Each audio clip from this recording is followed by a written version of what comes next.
નમસ્કાર. રસોઈ બનાવતી વખતે આપણા બધા સાથે ક્યારેક ને ક્યારેક તો એવું થાય જ છે કે ઉતાવળમાં કે ભૂલથી શાક કે દાળમાં મીઠું વધારે પડી જાય છે. પણ હવેથી ચિંતા કરવાની બિલકુલ જરૂર નથી. આજે આપણે રસોડાના એવા જ કેટલાક સુપર સિમ્પલ ઉપાયો વિશે વાત કરીશું જે આ પ્રોબ્લેમને ફટાફટ સોલ્વ કરી દેશે. ચાલો જોઈએ કે આ ભૂલને કેવી રીતે સુધારી શકાય. વિચારો તો ખરા, કેટલી બધી મહેનતથી કોઈ સરસ વાનગી બનાવી હોય અને જેવો પહેલો કોળિયો મોઢામાં મૂકીએ ત્યાં જ ખબર પડે કે આ તો બહુ જ ખારું છે. બધો મૂડ ખરાબ થઈ જાય નહીં? આપણી આખી મહેનત પર પાણી ફરી વળ્યું હોય એવું લાગે. પણ સારી વાત એ છે કે આનો ઉકેલ એકદમ આસાન છે. રસોઈ એટલે શું? એકદમ બેલેન્સની રમત છે. બધા મસાલાનું સંતુલન જાળવવું ખૂબ જ જરૂરી છે. અને ક્યારેક ખાસ કરીને મીઠાના મામલે આ બેલેન્સ થોડું ગડબડ થઈ જાય છે. પણ ગભરાવાની કોઈ જરૂર નથી, કારણ કે આ દરેક સમસ્યાનો ઉકેલ આપણા પોતાના રસોડામાં જ છુપાયેલો છે.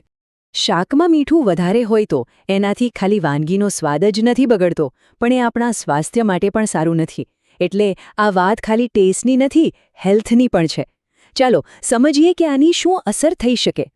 જો વધારે પડતું મીઠું ખાવાથી લાંબા ગાળે હાઈ બ્લડ પ્રેશર જેવી સિરિયસ તકલીફ ઊભી થઈ શકે છે. એટલું જ નહીં, પેટને લગતી સમસ્યાઓ પણ થઈ શકે છે. એટલે જ ખાવામાં મીઠું માપસર રાખવું અને જો ક્યારેક ભૂલ થઈ જાય તો એને સુધારવી ખૂબ જ જરૂરી છે. તો ચાલો હવે સીધા ઉપાયો પર આવીએ.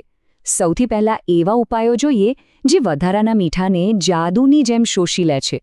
આ એવી સ્માર્ટ ટ્રિક્સ છે જે વાનગીના ઓરિજિનલ સ્વાદને બગાડ્યા વગર ફક્ત ખારાશને ઓછી કરી દે છે. આ ઉપાયો ખાસ કરીને ગ્રેવીવાળા શાક અને દાળ માટે તો એકદમ પરફેક્ટ છે. આ છે બટાકાનો જાદુ. આ તો લગભગ દરેક ઘરમાં વપરાતો સૌથી પોપ્યુલર ઉપાય છે. બસ એક બાફેલું બટાકું લો, એને મેશ કરો અથવા તો એના ટુકડા કરી દો અને ગ્રેવીમાં નાખી દો. બટાકું સ્પોન્જની જેમ બધું વધારાનું મીઠું શોષી લેશે.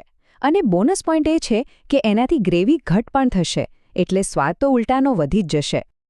આ છે આપણા દાદી નાનીના સમયનો એકદમ અજમાવેલો નુસ્ખો. ઘઉંના લોટની નાની નાની ગોળીઓ બનાવીને શાક કે દાળમાં નાખી દો અને થોડીવાર ઉકળવા દો. લોટ બધી વધારાની ખારાશને ચૂસી લેશે.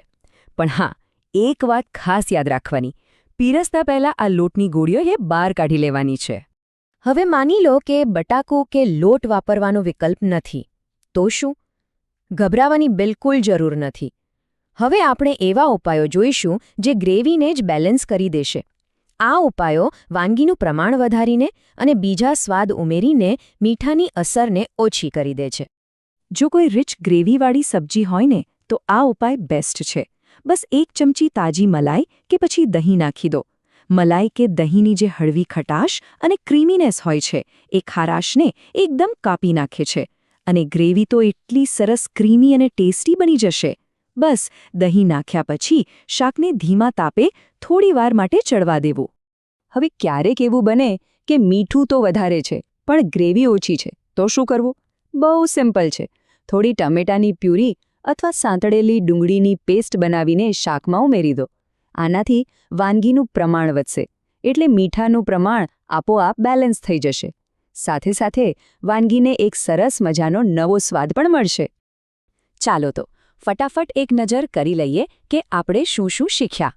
ગ્રેવીવાળી વાનગી માટે બટાકો, જે ગ્રેવીને ઘટ પણ બનાવે છે. સૂપ કે કઢી માટે લોટની ગોળીઓ, પણ એને કાઢી લેવાની છે. રીચ સબ્જી માટે મલાઈ કે દહીં, અને કોઈ પણ વાનગીનું પ્રમાણ વધારવા માટે ટમેટા ડુંગળી. એકદમ સરળ છે ને? દરેક પરિસ્થિતિ માટે એક ઉપાય તૈયાર જ છે. તો હવે ખ્યાલ આવ્યો? રસોઈમાં એક નાનકડી ભૂલ થઈ જાય એનો મતલબ એ નથી કે બધી મહેનત બેકાર ગઈ. આપણા રસોડામાં જ રહેલી સામાન્ય વસ્તુઓનો જો સ્માર્ટ રીતે ઉપયોગ કરવામાં આવે તો કોઈ પણ બગડેલી વાનગીને પણ ફરીથી એકદમ સ્વાદિષ્ટ બનાવી શકાય છે. અને આ વાત એકદમ સાચી છે. રસોઈ એ એક કળા છે અને શીખવાની પ્રક્રિયા છે.